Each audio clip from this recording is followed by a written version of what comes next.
¿Qué tal, gente? Nos encontramos en una entrevista más, una entrevista diferente, muy especial porque tenemos a un político que ha sido reconocido arduamente, el diputado Waldo Fernández. Muchas gracias por la entrevista. ¿Cómo te va? Gracias. Muchas gracias. Está muy bonito tu estudio, te quedó padre. Gracias, gracias. Faltó decirlo en su estudio, perdón. Sí, no, para nada. Gracias por la entrevista. Y bueno, pues tenemos un estudio, ¿por qué no hacerla aquí para que salga muy bien tu entrevista? Claro, gracias. ¿Por qué no ir por el Senado? Nos sorprendió ayer con la noticia. Ay, pues es todo un tema. Mira, por principio de cuentas tenemos el asunto del frente. Yo soy ciudadano, yo incluso todavía no decido por quién voy a votar. Como creo que el 30% de los mexicanos ve el asunto de la presidencial, pero pues sí tengo un asunto de gratitud con el tema del PRD, me trataron bien. Lo hablabas de los logros no los hubiera conseguido sin el PRD, sin mis compañeros diputados, sin mis compañeros de asesores, que eso es importante, los asesores ayudan. Entonces, pero hay un asunto que me llamó la atención. El PAN de Nuevo León, con el cual respeto mucho a los compañeros del PAN, yo grabo una videocolumna y en esta videocolumna hago una crítica del PAN, ¿no? Ellos piden una medida cautelar con todo su derecho respecto a esta crítica, y ahí es donde entro en conflicto y digo, a ver, ¿cómo va a estar este rollo? Yo criticando a la fórmula del Senado del PAN y criticando a la fórmula del Senado de MC, pero luego pidiendo el voto por Ricardo Anaya. Entonces, pues yo creo que si algo me ha caracterizado en mi gestión es la seriedad, la transparencia, pero también la congruencia. Entonces es incongruente decirle al ciudadano, tu mejor opción a la presidencia es Ricardo Anaya, vota PAN, MC o PRD, como tú quieras, pero Víctor Fuentes o Samuel García, que son quienes Víctor aún no se decide, pero es quien se perfila, y Samuel ya ayer lo designaron, son malos, no funcionan, no se puede. Entonces sí, sobre todo por el dirigente de aquí en Nuevo León, ¿no? Que es Samuel. Sí, es un asunto esquizofrénico, o sea, ¿cómo voy a decir eso? Incongruente. Entonces, esa fue una razón. La otra es que me parece que mi participación pondría en peligro que se perdiera un senador para el frente. Okay. El voto que tal vez me buscaría a mí es un voto de más perfil del PAN, por ejemplo, o de MC. Okay. No sé sinceramente si a Morena, aunque tengo muy buenos amigos en Morena, saludos a ellos, le hubiera quitado votos, pero al final de cuentas no veía condiciones de competencia. Entonces salir con freno de mano a una elección, de por sí saldría ya rezagado, porque yo aparentemente en unas encuestas estoy entre 5 puntos y 7 puntos, saldría rezagado. Entonces no vi esas condiciones, y si el asunto del frente, de lo que se trata, es de poner el interés de la nación por delante, bueno, pues yo creo que mi mejor aportación para el frente es no participar y permitir esta parte. Veamos si mi cálculo es el correcto. La otra situación que te digo es pues el tema de la congruencia. Sí. ¿Y le gustó el frente? ¿Le agrada la ideología del frente?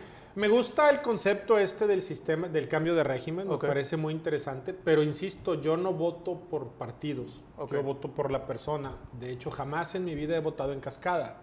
¿Qué significa esto? He agarrado un partido y he votado. Yo voto por la persona, aunque incluso esa persona tenga pocas posibilidades de ganar, me parece que un voto hacia esa persona implica una carga moral importante, de decir, tú eres la persona correcta, si a lo mejor la gente no te escoge porque no eres simpática o no, para mí eres la persona correcta. Entonces, me parece que es un buen intento el tema del frente.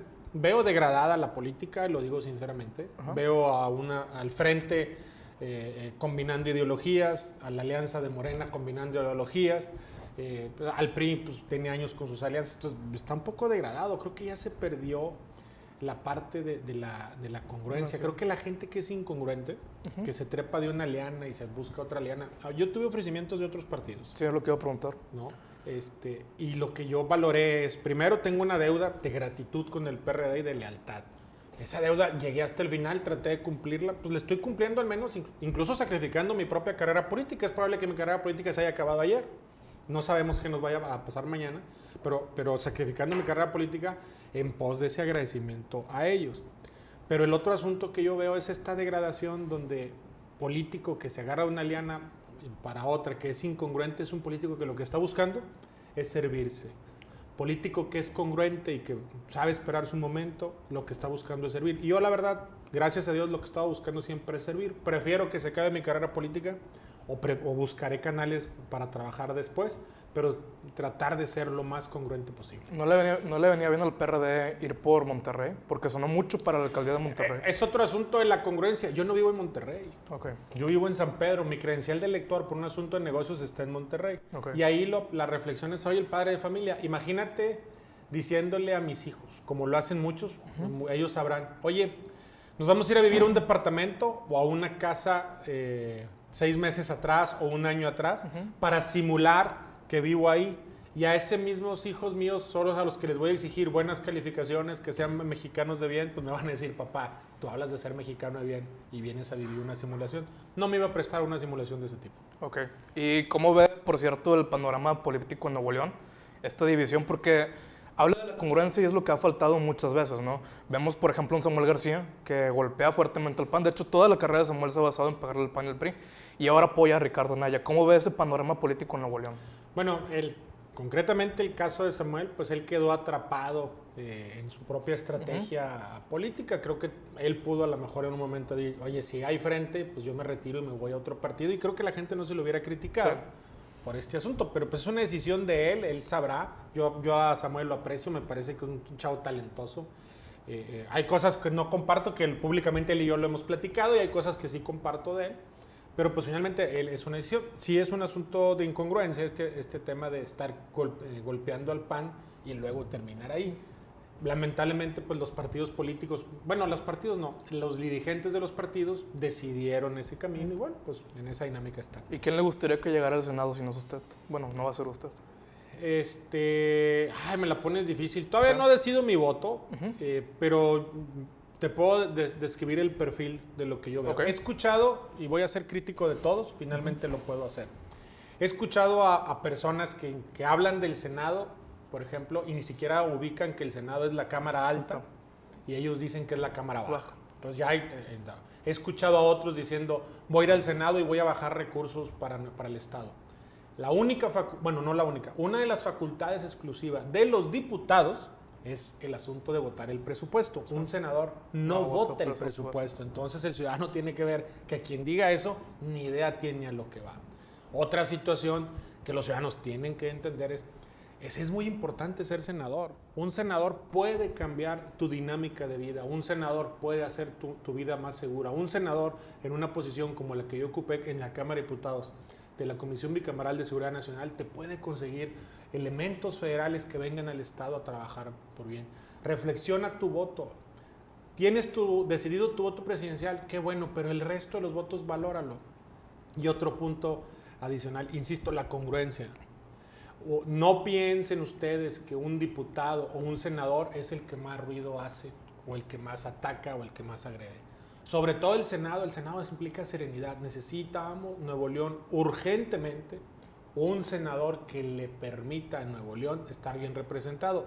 Y otra observación más, a ninguno de las personas que he escuchado que van al Senado, no he escuchado a todos, pero a ninguno de los que yo he escuchado que digan qué es lo que hace un senador. Sí. Un senador, a diferencia de un diputado, representa al Estado. Okay. Un diputado representa a los votantes, a los ciudadanos. En el asunto del pacto federal, él va y representa el pacto federal. Entonces, en esta lógica del pacto federal, un senador va a tener que ver, primero, que se mantenga el pacto federal. Eso es lo básico. Segundo, que el Estado de Nuevo León, representada la institución del Estado, tenga una excelente relación con el gobierno de Nuevo León para conseguir lo que se requiere. Los diputados representamos a las personas. Los diputados tenemos encomiendas, yo digo aunque ya no soy diputado, pero tenemos encomiendas de representación al ciudadano. Aquí lo que se representa es al Estado en sí. Ok, y para finalizar esta cuestión del Senado, ¿cómo ser congruente en un mundo de tanta incongruencia como es la política? Pues mira, lo primero es tener claros tus ideales. Muchas personas no saben si yo soy de derecha, de centro, de izquierda. Yo soy ciudadano y soy humanista. Okay. ¿Qué significa esto? Yo creo, primero como ciudadano, que todas las personas son dignas de buena fe. Mi comportamiento siempre fue de buena fe. También me enojo. Incluso en algunos momentos di entrevistas muy duras y muy críticas, pero siempre respetando a la persona. Los políticos tradicionales no respetan a las personas, degradan a las personas, hacen acusaciones a las personas sin pruebas y convierten esto en un asunto personal. La segunda parte de la congruencia es, pues tienes que tender tu propia agenda. Yo respeto los derechos humanos, por un lado, pero por otro lado también respeto a las instituciones y parece que esta discusión está contrapuesta. Okay. Si estás a favor del policía, estás en contra de los derechos humanos. Si estás a favor de los militares, estás en contra de los derechos humanos. No, señores, el país necesita serenidad. Y lo tercero en el asunto de la congruencia es, pues siempre tienes que tener conectada la boca con tu cerebro. Porque si tú un día dices algo, vas a tener que sostenerlo toda la vida. Y yo a veces puedo cometer errores, por eso siempre fui muy mesurado. Yo entiendo que la función de un político es ser un líder ético. Eso no implica ser un líder moral. Yo no estoy hablando de la vida personal, estoy hablando de la vida del funcionario público. Y un líder ético tiene que respetar la ley, respetar las reglas, respetar el trabajo, pero sobre todo respetar a las instituciones. Pero hoy en día lo moral y lo ético va de la mano, ¿no? Con esto las redes sociales, con estar más metido en la vida de los políticos. Necesariamente sí, pero también necesariamente no. Te explico, en mi opinión. Okay. Por ejemplo, para ti puede ser un asunto de moralidad el tema de los matrimonios igualitarios. Okay. Para algunas personas es un asunto de moral, ¿no? Para otras personas, en esas estoy yo, es un asunto de derechos humanos. Okay. Y así están los temas internacionales. ¿A qué voy con la ética? ¿De qué te habla la ética? La ética te habla de que puedas estar a favor o puedes estar en contra de los matrimonios igualitarios. Ese es tu derecho. Pero la ética te dice que no puedes lucrar con la situación. Es decir, no puedo decir públicamente que estoy a favor de un tema, ¿no? Por sacarle raja política, aunque en el secreto no sea así. Esa es la parte de los líderes éticos y por eso a veces a los políticos nos tachan de mentirosos. Muy bien. Y ahora ya entrando, ¿cómo fue la experiencia de diputado? ¿Cuál fue su mayor objetivo dentro de la Cámara Baja? Mira, la experiencia fue increíble, estoy muy agradecido con el PRD, insisto. Pues hay una serie de logros legislativos que hay ahí. Te platico las experiencias, ¿no? O sea, la primera es cantar el himno nacional en San Lázaro. Es una experiencia impresionante. Yo quisiera que mis hijos todos tuvieran esa oportunidad, que todos los ciudadanos tuvieran esa oportunidad. Yo me reencontré con mi país. Lo digo con toda honestidad, me reencontré con mi identidad nacional. Me emocioné mucho cuando canté el himno en San Lázaro, fue maravilloso. Los logros, pues desde que llegué, yo me planteé el asunto de darle a las Fuerzas Armadas un marco jurídico. Sí. 11 años después, fue injusto lo que le hicieron a las Fuerzas Armadas, que las sacaron a las calles sin estar preparadas. ¿Y por eso votar a favor de la ley de seguridad? Por eso, y muchas razones, y si gustas ahorita sí, abordamos el tema, ¿no? Pero el asunto es, eso para mí era mi causa. Cuando activistas me dijeron, traicionaste, yo no traicioné a nadie. Yo públicamente lo dije desde hace más de año y medio que esa ley se necesitaba para el país. Jamás traicioné. Vinieron activistas aquí y les dije, entiendo su opinión, pero no voy a cambiar mi opinión, porque tenemos que mandar un mensaje correcto y es, los militares y los policías no son los delincuentes, ¿no? Mi otro logro legislativo tuvo que ver con las estancias de día para adultos mayores, una iniciativa que yo presenté, la promoción de estas estancias, pero que aparte política pública sin dinero es demagogia. Yo conseguí dinero para las estancias. Ahora, en el DIF de Nuevo León está, creo que son 7 estancias, junto con otros, el municipio de Guadalupe tendrá otra, no Cerralbo es otro proyecto, pero conseguí estos recursos. Imagínate lo padre que es que tu abuelito que se quede a vivir contigo en tu casa, que tus papás y los dos tienen que trabajar y antes alguien no podía irse a trabajar porque lo tenía que ayudar, va y lo lleva a estas estancias de día y en la noche regresa. No fracturas el núcleo familiar, que es lo más importante que hay. La familia es lo que hace que este país esté vivo. Y luego, bueno, hay otras iniciativas como la de la unidad de medida y actualización, donde todos los grupos parlamentarios me pidieron que yo la presentara. Eso fue un reconocimiento a mi condición de un hombre negociador que sabe consensar. Yo les agradezco a todos, a Morena, al PRI, al PRD, al PAN, al Verde, a Nueva Alianza, Encuentro Social, incluso al diputado independiente. No sé si por ahí se me escapó algún partido. A AMC, creo que me faltó. Sí. Les agradezco a todos ellos. Eso fue un honor cuando me dijeron, presenta tú esta iniciativa. Para mí fue una recompensa. Y luego vinieron en cascada cosas que no esperaba. el reconocimiento 2 años seguidos al mérito legislativo por el Día del Abogado, de la institución Día del Abogado, perdón. El reconocimiento del Águila Canacintra. Y luego lo de Borde Político, que me calificó como el mejor legislador del país. Pues es algo impresionante. Lamentablemente a veces estas cosas buenas no se ven. La otra parte es estos diálogos que tú pude hacer. Hace unos días hice un experimento social con un video de Tatiana Cloutier, no sé si lo viste, que todo mundo dijo, ya se subió al tren del mame, perdón, pero sí dicen los jóvenes, ¿verdad? Sí, ya se subió al tren del mame y va a empezar a golpear a Tatiana o le va a sacar algo a Tatiana. Hubo incluso personas de los medios de comunicación que me dijeron, pásame la exclusiva. No hay exclusiva. Me reía, no hay exclusiva, espérense a ver el video y que en el video Tatiana esté hablando bien de mí y que yo le conteste lo que pienso de ella. Ajá. Me pareció que es algo disruptivo que dicen, eso no pasa allá en la política. Sí, sí. Hoy, al fin de semana, saqué otro de Jaime, ¿no? Donde Jaime dice la nota, Jaime pone en su lugar a un diputado, pues obviamente se estaba peleando todo el tiempo con el Congreso. Y es un video igual donde él habla bien de mí y yo le contesto de alguna manera. Hay críticas, pues es que yo conozco al padre de familia, al gobernador, que tiene calidad moral con su familia y con sus hijos. Yo no estoy hablando del gobernador, ya cada quien tendrá su juicio, estoy hablando de la persona. Entonces, esto me ha ayudado mucho. Hay muchas cosas que viví, pero pues esta es la parte más importante. Estoy haciendo un libro. Okay. El libro lo quería cerrar con una campaña. Habría sido muy interesante. Habría sido muy interesante. No se va a poder, pero lo voy a terminar. Probablemente lo saque después del proceso electoral para no enturbiar el proceso electoral. Es el responsable. Y son mis anécdotas legislativas, pero estoy muy contento. Creo que es muy probable que mi carrera ya se acabó, pero la disfruté mucho. Fui muy feliz y pues le agradezco a la gente que votó por mí, pero le agradezco más a la gente que me dice, usted es una persona diferente, eso lo atesoro. Sí, sí, porque se nota sobre todo en el tema de la congruencia. Gracias. ¿Y cuál fue el mayor reto dentro tanto de la carrera política como diputado? ¿Cuál fue el mayor reto ahí?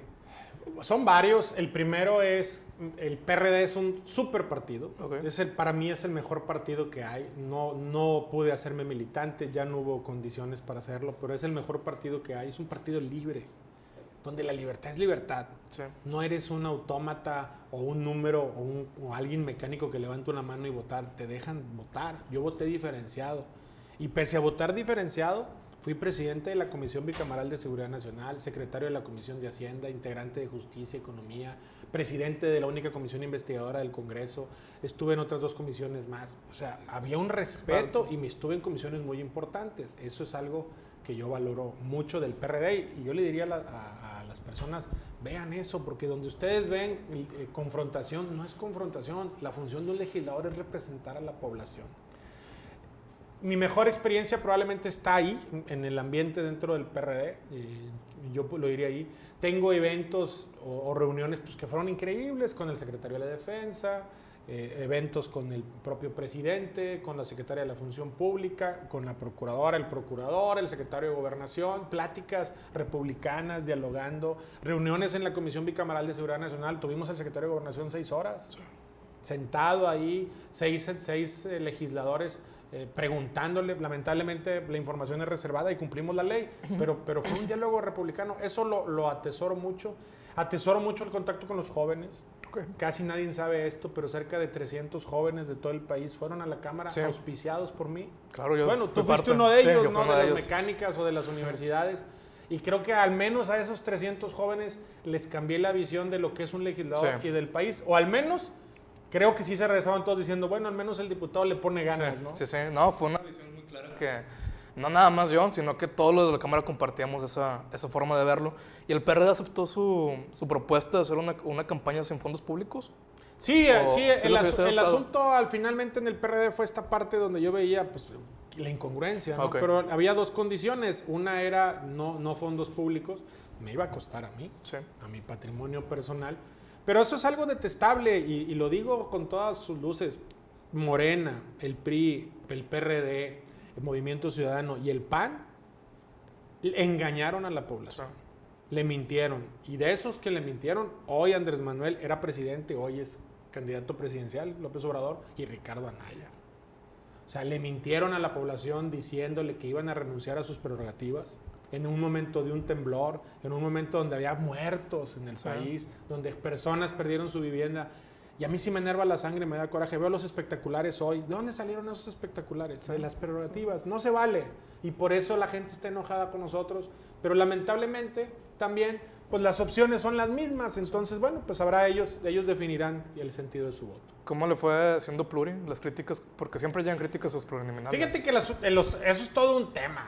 México debería de tener puros diputados pluris, no uninominales. Y sé que esto va a causar polémica. Sí, finalmente ya se acabó mi carrera, entonces lo digo. No es cierto si se acabó o no, pero déjenme les explico por qué. Okay. Nosotros tenemos un sistema, un poder legislativo a la americana, con la disciplina de un poder legislativo a la europea. En Europa votas por un partido político y una lista de parlamentarios. El parlamentario no anda casa por casa. Tú votas por el partido, por el candidato presidencial y se va en pleno la lista de parlamentarios. Entonces tú ya sabes que esos parlamentarios van a tener una línea rígida que es obedecer a la plataforma del partido. No hay engaño. No. Así es. Sí. En Estados Unidos, cada legislador sale, toca la puerta, pide el voto para un distrito, etc. Como en México. El problema es que nosotros, los legisladores en México, tenemos la disciplina del sistema parlamentario. Te pido el voto a ti, pero le hago caso a mi presidente de partido. Y por eso estamos tan alejados de la población, porque la población no se ve representada. En un sistema parlamentario, donde todos serían pluris, pues tú no te sentirías engañado. ¿Por qué digo que tenemos que ser todos pluris? Porque ya no funcionó el sistema uninominal, ya está muy degradado el poder legislativo y la gente no se siente representada por sus legisladores. Entonces, pues, cambiemos a un sistema parlamentario donde si eres priista vas a votar lo que te diga tu coordinador, si eres panista lo que te diga, si eres perredista, morenista, etc. Y no habría esos famosos partidos que nada más entran para... Bueno, digo, los chiquitos, ¿no? Pues, los partidos chiquitos finalmente cumplen con la ley. Cumplen con una... Ese es un tema, ¿no? De los ciudadanos, ¿no? Pero cumplen con las leyes o los temas legales para poder estar ahí. Pero también cumplen con una función que es la representatividad, ¿eh? O sea, sí hay agendas que a veces lamentablemente no las cumplen, pero el Partido Nueva Alianza, por ejemplo, pues representa a los maestros, al magisterio, la educación. Movimiento Ciudadano era un partido chiquito, ya creo que ya va a ser un partido mediano, ahí la lleva, pero pues representaba un sector de la izquierda. Movimiento Ciudadano es un partido de izquierda. Morena hace 3 años era un partido naciente y hoy está encabezando la mayoría de las encuestas. Entonces, yo creo que la vida partidaria es buena. Hay partidos que se han caracterizado y que no voy a mencionar pero que la población lo sabe, pues por venderse en el momento final.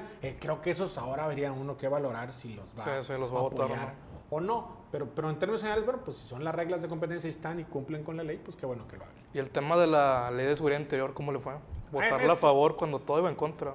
Sí, pero el asunto es ¿por qué votaste en contra? O sea, ¿por qué votar en contra? Mira, primero, le estamos dando al Poder Ejecutivo... por ahí vi a Diego Luna. Un video de Diego Luna. Le están dando al presidente un ejército privado. Híjole, ¿dónde vive Diego? A ver, la Constitución te dice que el comandante supremo de las Fuerzas Armadas es el presidente. Sí, desde un principio está estipulado. Ni siquiera le estás dando facultades adicionales, las estás acotando. Y la otra parte que es medular es, con esta ley, le estás dando facultades al secretario de Gobernación. Nadie lo mencionó, ni siquiera la leyeron. Punto número 2. Hay una discusión que aquí no es... una cosa es seguridad pública, una cosa es seguridad interior y otra cosa es seguridad nacional. Les explico. La seguridad pública protege a la persona. El gobernador es el responsable, el alcalde es el responsable, el ejecutivo federal es el responsable. No tiene nada que ver las Fuerzas Armadas. Nada. La seguridad interior es cuando se daña a las instituciones, cuando una corporación está cooptada por la delincuencia organizada, cuando un elemento, un poder, incluso ha habido casos en que el Poder Judicial es cooptado por grupos delictivos. Y la seguridad nacional es el ataque a la posibilidad de que el Estado mexicano siga vigente, una guerra. Esas son las 3 definiciones. ¿Cuál es el tema? Traes a los militares desde hace 11 años haciendo tareas de seguridad pública. Eso es cierto. Pero el país está militarizado desde hace 11 años, no fue ahorita. Desde Calderón. Exactamente. Pero ¿dónde está el costo político para el gobernante que pide a los militares? Agarras el teléfono. Señor presidente, amigo, compañero de partido, por favor, mándeme elementos federales. y mandas elementos federales y al pobre militar ahí lo mandas, incluso hasta, no solamente los militares, también mandas policías y ahí van para allá. ¿Cuál es el criterio para mandar? ¿Por qué manda el presidente un batallón y no 2? ¿O por qué manda tanquetas y no manda Hummers? ¿O por qué vienen con metralletas y no con bazucas? No hay un criterio. Okay. Es un asunto potestativo del presidente. Con esta ley, primero, te lo tiene que pedir el gobernador del estado. Hay un costo político, porque el gobernador que te pide auxilio de las Fuerzas Armadas te va a reconocer que no está pudiendo él. Sí, sí. ¿No? Sí. Ahora, ¿qué pasa si el gobernador resulta que es, como algunos casos lamentables que al menos están vinculados al narco, que hay algunos exgobernadores procesados? El Congreso del Estado tiene la facultad de pedir la ayuda de las fuerzas federales, en este caso también los militares, a venir a auxiliar. Y entonces imagínate el costo político que tu Congreso te pida auxilio porque el gobernador no puede. Hay costo político. Sí. Y la tercera opción, bueno, es el propio Ejecutivo lo puede hacer, el Ejecutivo Federal en base a sus criterios, pero se hace un dictamen cualitativo y cuantitativo de por qué, y es por un año la participación. Yo resumo así la ley. La ley protege a los ciudadanos sobre el actuar de las Fuerzas Armadas. Habla de principios de proporcionalidad, racionalidad. Es decir, si tú traes un cuchillo, no te pueden disparar con una metralleta.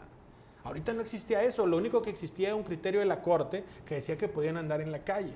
Aquí ya hay un asunto de proporcionalidad y racionalidad. Entonces, bueno, eso es bueno, ¿no?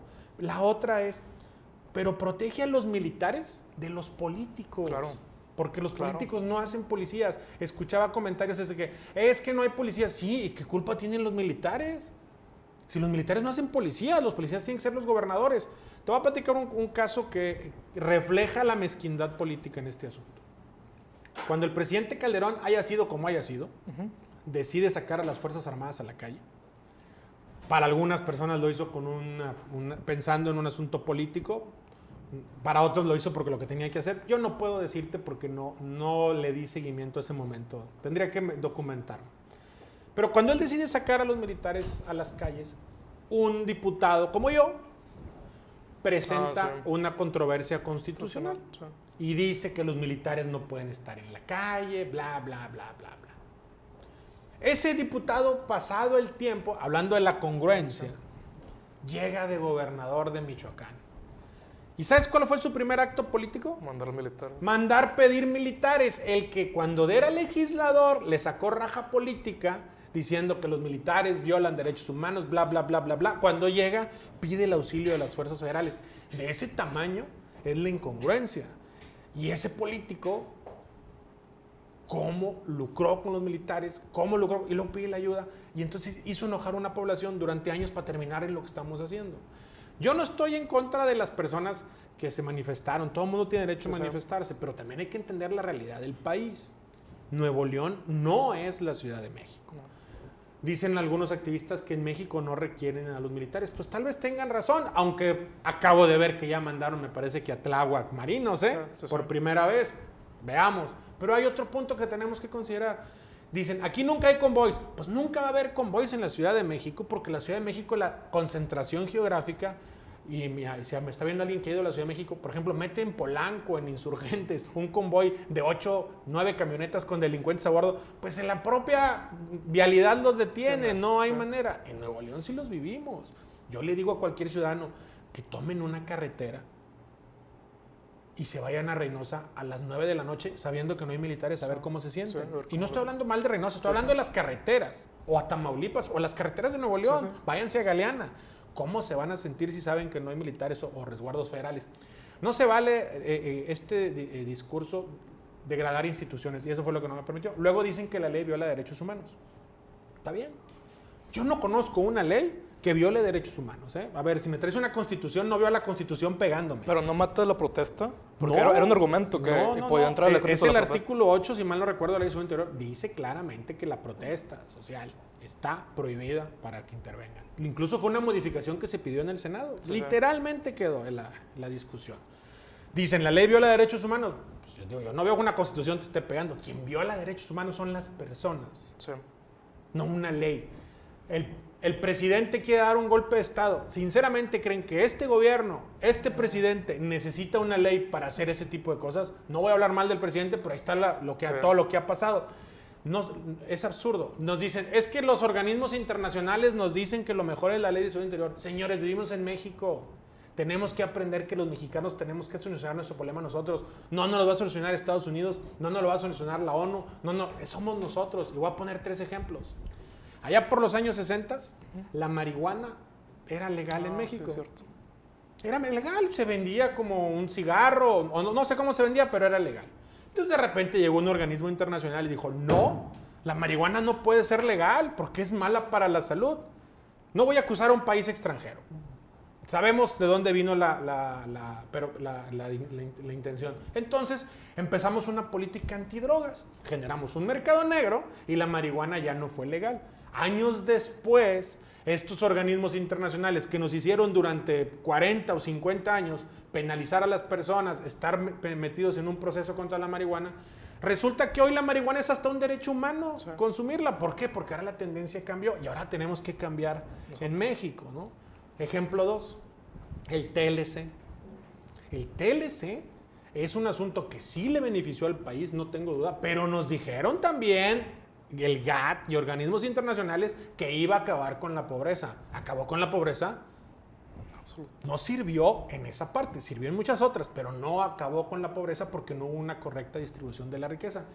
Y el caso más patente, el nuevo sistema de justicia oral. Nos lo impusieron dentro de la iniciativa Mérida y muchos tipos de cuestiones y nos dijeron, esto va a ser la panacea y va a cambiar. Nadie ha tomado en cuenta desde que entró el nuevo sistema de justicia oral, que nos lo impusieron porque nuestras costumbres son diferentes a las de otras naciones, han aumentado los homicidios. Es decir, las soluciones no van a llegar del extranjero. Yo respeto los derechos humanos, sí, pero así como hay que respetar los derechos humanos, hay que respetar los derechos de los policías y de los militares. Si no, pues entonces ¿quién nos va a cuidar? ¿Y qué opinión les merecen las mismas figuras que fueron en contra de la ley? Es muy respetable. El asunto es si leyeron la ley o no. Pero hubo mucha raja política ahí, ¿no? Claro. Noroña, y demás. ¿Y en qué quedaron? A ver, yo les voy a poner un ejemplo. Porque luego la política se vuelve show. Sí, sí. El Partido Verde presentó una iniciativa con el asunto de los delfines. Ah, claro, me tocó estar ahí. Ah, ¿tú estuviste? Sí, bueno, sí. ¿Te acuerdas lo que pasó? Que se votó... No, que nos salimos... sí. Bueno, discusiones. no sé si te tocó el día de la votación. El día de la votación. Toda la oposición, se salió por el asunto de los delfines. No estoy diciendo que lo de los delfines no sea importante, que quede claro. Lo que estoy diciendo es que la oposición dijo, no podemos permitir que esta ley pase porque tiene un tema mercadológico, lo que tú quieras, el trasfondo, y nos salimos. No había quórum, no se pudo votar durante 3 sesiones seguidas. Si la ley de seguridad interior era tan mala, iba a militarizar al país, iba a generar violencia en el país, ¿por qué no nos salimos toda la oposición? Sí. ¿Por qué los delfines sí nos salimos y aquí no? Porque era pro show. Sí. ¿Me explico? Sí, sí. Y los que decidimos responsablemente votarla, no, fuimos agredidos. Yo estoy orgulloso de mi voto. Estoy orgulloso porque le mandé un mensaje a la población, a mis hijos y a los militares y a los policías, de que estamos del lado de ellos. No hay más. Superman no existe. No va a venir nadie a salvarnos de la crisis de inseguridad que tenemos. No lo puedo haber resumido mejor. Ya pasando a un tema un poquito más ligero, pero no menos importante. ¿Cómo nace Waldo Fernández Media? Fíjate que es bien intención. Oye, y es todo un tema. Ese es para hacer otro libro. Mira, un amigo mío tenía una estación de radio por internet. Okay. Lalo, le mando saludos, que de hecho es productor aquí de la estación. Entonces Lalo me dice, oye, compadre, fíjate que puse una estación de radio por internet. Él fue directivo de EXA muchos años. Okay. Y me dijo, ¿sabes qué, compadre? No puedo, tengo el equipo. ¿Por qué no montas una cabina y hablas de política? Oye, pues ahora, entonces montamos el equipo. Maldito Lalo, porque me ha salido bien caro el experimento, ¿no? Entonces montamos la estación y empecé a tener vinculación con los ciudadanos. Okay. No soy como, creo que Hugo Chávez tenía su programa de radio, no tengo nada que ver con él, ¿no? Tiempo. Pero monté la estación. Luego venían invitados a hablar aquí y a los invitados con gusto, algunos decían, oye, yo siempre, ¿quieres tener un programa? Adelante, nada más 2 compromisos. Uno es, tú te haces responsable de lo que dices, y 2, pues es serio con la programación. Nada de que si voy un día, no voy un día, porque pues tienes que generar público. Ah, perfecto. Y ahí ha habido Hemos llegado a tener hasta 20 locutores, Sí. ahorita no recuerdo el número. Yo no manejo nada de la estación, pero es bien chistoso porque muchos políticos te llaman y Sí. te dicen, me golpearon en tu estación de radio. A ver, pues, yo no te golpeé. Sí. Es libertad de expresión, que digan lo que quieran. Incluso en algún programa alguna vez me criticaron. Es parte de un entrevistado, ¿ah? Pues, es parte del programa. Entonces se hizo un fenómeno muy interesante. Ahora estamos migrando ya a la televisión. Le vamos a quitar el nombre de Waldo Fernández. Waldo Fernández Media va a seguir de manera experimental, pero sí estamos viendo la manera de seguir en contacto con los ciudadanos, generando conciencia. Creo que soy el único político del... Es lo que iba a decir, porque ya hasta se volvió plataforma. Sí. Porque ya vino, ¿qué fue? Vino Pato, vino... Los candidatos ahorita que tenemos para alcaldes han estado aquí. Mañana viene Miguel Treviño, el Sí. jueves va a estar aquí Adrián de la Garza. Y es una plataforma donde se les trata con respeto, Sí. con diferencias de opinión. Yo no vengo a debatir con ellos porque sería injusto. Vienes a mi casa y te Sí, agredo. No, claro. la idea es que el ciudadano los escuche. La televisión y los medios tradicionales pues es muy costosa. Entonces no tienes una hora de programa para que alguien pueda platicar lo que está haciendo, cómo lo está viviendo. Incluso la parte personal. Ayer me gustó mucho la Iván. entrevista de Iván. Yo no sabía que había sido rescatista. No, tampoco. Hoy, digo, no me gustó, pero me impresionó el asunto de Aldo, de los atentados y su Sí. enfermedad. Sí, sí. Entonces, es una plataforma para los ciudadanos y está abierta, ¿no? ¿Y cuál ha sido ese mayor reto al entrevistar? ¿Cómo se ha sentido entrevistando? Pues la verdad es que lo hago muy coloquial. Sí, sí, es tengo, lo que tengo noto. que hacerlo muy relajado, pero no he tenido así un reto para entrevistar. Tal vez una de las entrevistas más, no difíciles, pero fue medio complicada, fue la de Gilberto Lozano. Ah, ok. Gilberto Lozano fue de los primeros que fue a mi Sí. estación de radio, ¿no? Yo respeto mucho a Gilberto, te mando un saludo, Gilberto. Sí. Pero pues Gilberto está en contra de los... Generaliza, todos los diputados son corruptos, todos no sirven, todo Sí, esto. sí. Entonces de repente pues como que te estás calentando. Pero bueno, pues es un invitado y lo dejé que explicara su proyecto, su proceso. No comparto algunas cosas con él, pero aquí estuvo. Digamos que fue de las entrevistas así que más me llamó la atención. De las que más me haya gustado, pues todas me han gustado. Pero tal vez de las que más me haya gustado fue la de un compositor que se llama... Ay, se me fue el nombre de mi compadre, el compositor. Pero un compositor, ahorita recuerdo su nombre, que estuvo ahí. Ha estado padre. Padre. ¿Y qué opina de Gilberto? Le pregunto porque me tocó también entrevistarlo y es muy enérgico, muy... Pues yo no sé si sea un personaje o sea su personalidad. Ajá. Aquí en este asunto, yo no tengo personaje. Ok. Tú me conociste Sí, sí. fuera del aire. Igual. Yo soy igual, pero no sé si él tenga un personaje elaborado o sea su personalidad. Yo no soy amigo de él, entonces no te pudiera decir. Pero obviamente el asunto es que Gilberto muestra esta fortaleza o este enojo ciudadano, pues es como lo canaliza, ¿no? Sí. Es muy respetable lo que hace, insisto, yo no comparto el asunto de que no haya instituciones, me parece estoy igual. una utopía que no haya instituciones o autoridades, pero bueno, no sé, él habla del fenómeno de Cherán, pues no lo conozco el fenómeno de Cherán. Fue un fenómeno interesante, pero ya para que se vaya a extender todo el país es muy complicado. difícil. Sí, claro. Me parece que eso es más cercano a la anarquía. Sí, puede caer en la anarquía. Sí. Así es. Ya hablando, ahora que está retirado de la política, momentáneamente no sabemos qué viene en un futuro, ¿cuál va a ser su papel en estas elecciones? Pues mira, voy a tratar de que los ciudadanos tomen conciencia. Aunque ya no soy diputado, sigo teniendo digamos que el estatus del cargo. Tengo 191,000 seguidores en Facebook. Sí. Entonces, lo que quiero hacer es que tomen conciencia. Voy a sacar algunas cápsulas diferenciando, sin agredir, sin inducir al voto, pero diferenciando las propuestas de los candidatos. Voy a sacar una cápsula para que entiendan cómo se vota un pluri, porque los pluris, la gente tiene que saber que vienen atrás de la lista. Sí. Entonces, si atrás de la lista hay una persona impresentable y quieres votar por él, pues vas a votar por el partido. Entonces, tienes que ver ese tipo de cosas. Voy a tratar de seguir teniendo esta plataforma plural, atendiendo a los ciudadanos. Vamos a ver qué sucede. Todavía ayer me llamaron 2 partidos. Ya tomé la decisión de no participar con ningún partido. Okay. Voy a cerrar el ciclo. Si hubiera una oferta para ser funcionario público, la valoraré. Okay. También es algo que tengo que platicar con mi familia. No es una decisión que se tome ¿Cómo solo. lo tomaron, por cierto, el hecho de que no vaya? No, pues aplaudieron, fiesta, ¿sí? calla. Pues Ya es lo que van a ver. El asunto, no aplaudieron, pero pues mi mujer dice, yo hago lo que tú quieras, pero tiene una risa así como de que, qué bueno, ¿no? Sí. Hay un asunto aquí y es en las redes sociales. Ok. Las redes sociales son maravillosas, es un vehículo de contacto. Hoy estamos transmitiendo a través de tu ¿La página? de tu página. El programa es de él, ¿eh? Sí, estamos aquí robando Más instalaciones. que le prestamos el estudio, ¿no? Entonces, eso es padre, pero también a veces en las redes sociales lamentablemente la gente juzga y generaliza. Okay. Recibes ofensas. Mi mamá ve mi red social y me tengo mentadas de madre, Sí, sí. pues no es agradable para ella.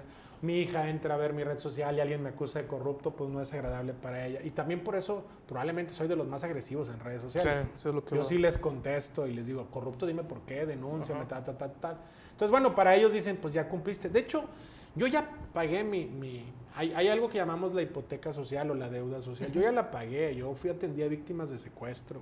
2 años, secuestro, robo y extorsión en una asociación civil. No cobraba. Lo hacíamos por amor a las personas, porque teníamos miedo.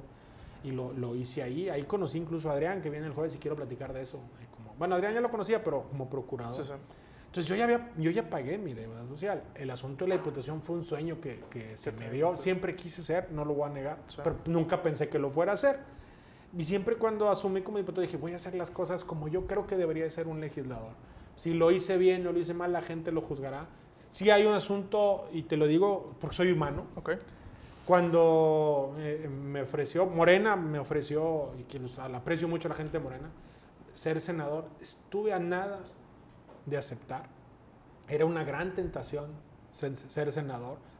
Creo que hubiera ganado por Morena. Porque tiene toda la cascada también. Sí, por traer es el candidato puntero en las encuestas. Creo que hubiera ganado. Pero había un asunto donde yo no me sentía bien diciéndole a mis compañeros del PRD me voy. Me mantuve hasta el final. Tal vez se acaba mi carrera política. Ni modo, así es esto. Pero hay otro asunto también en esta parte y es, sí me quedo con un sinsabor. Sí. Cuando empiezo en la carrera, un consultor me dice que yo tengo que ser como el demonio. Okay. Tengo que salir y decir que todas las noches el presidente Peña yo lo veo cuando patea gatitos, ¿no? Y que el gobernador en turno yo lo veo que se sube a una escoba y vuela porque es un brujo y hace ritos satánicos. Estúpido. No, estoy exagerando, magnificando, ¿no? Yo dije, no.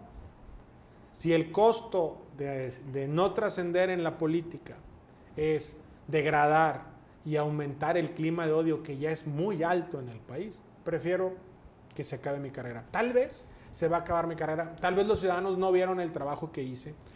Yo sí doné mi salario a asociaciones civiles, de veras. Sí. Ahí están los testimonios, yo no los inventé. Yo sí fui transparente con los recursos federales, lo hice de manera plural, le bajé recursos al PRI, al PAN, al PRD, al gobierno independiente de manera general. Incluso al hospital universitario traté de acomodar y todos esos recursos los hice públicos, ¿no? Pedí y hay quien confunde la valentía con las bravatas de cantina. O sea, ser valiente es 1 entre 500 decir, aquí están mis recursos federales de manera transparente. 1 entre 500 decir, desaparezcan el fondo de los moches por el temblor.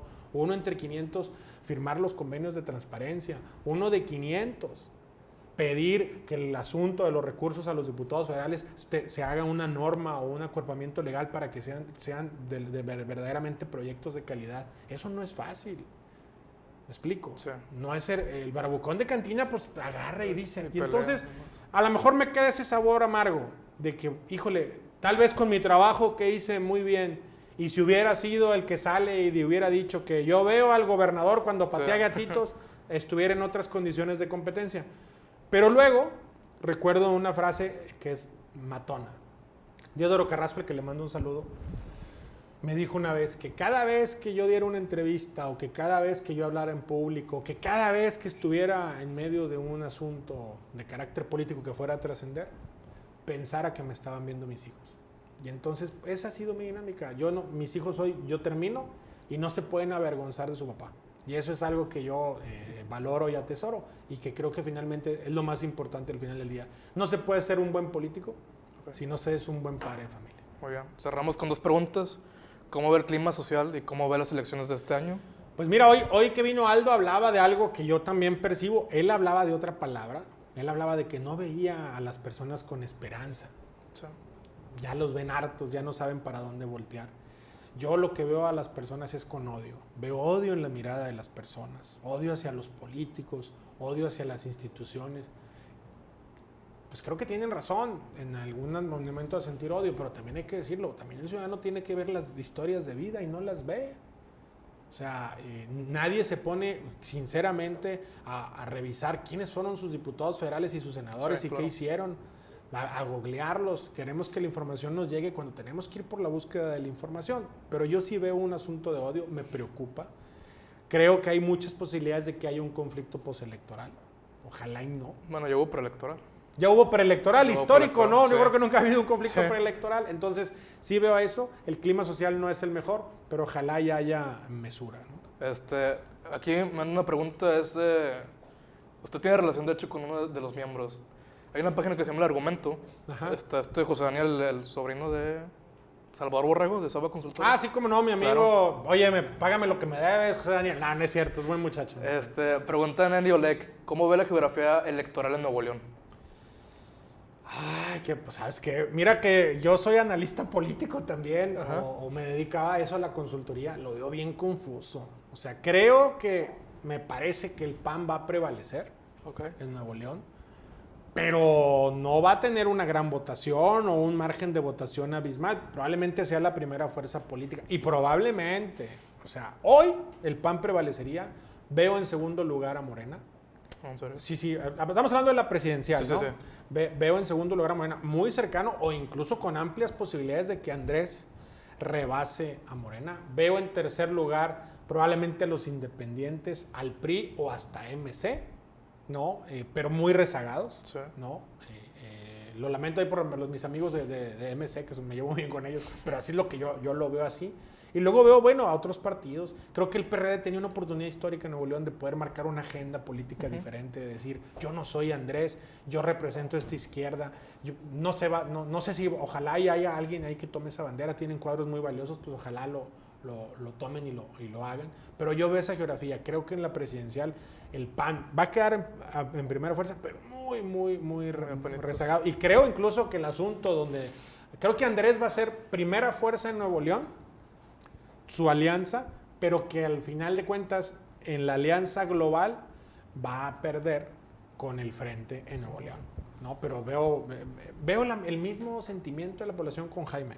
¿Ah, en serio? Sí, el pulso en la calle. Veamos qué sucede. Ahora, faltan las campañas, faltan los escándalos, la guerra sucia, todo eso. Todo lo que viene.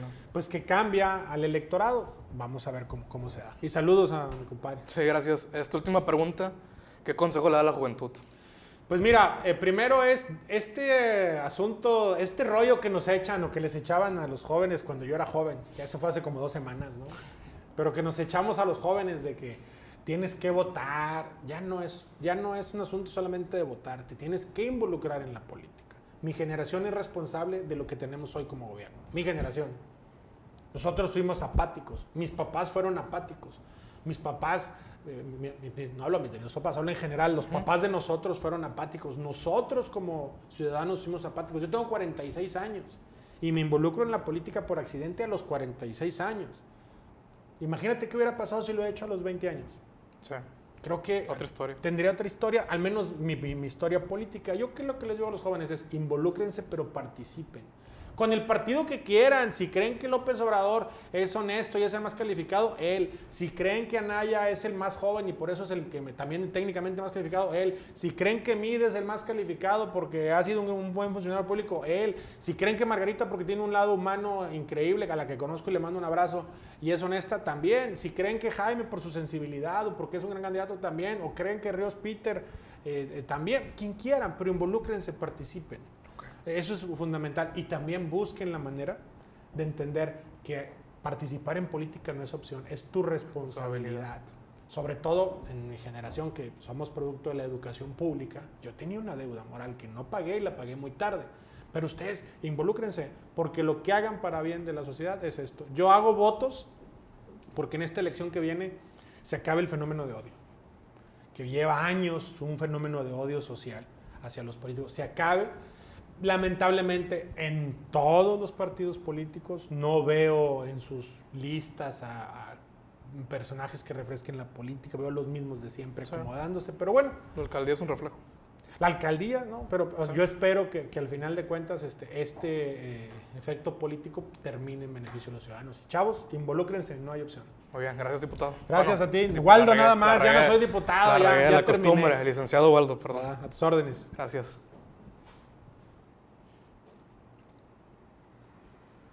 Se ve muy padre el set, ¿no? Sí, se ve demasiado padre.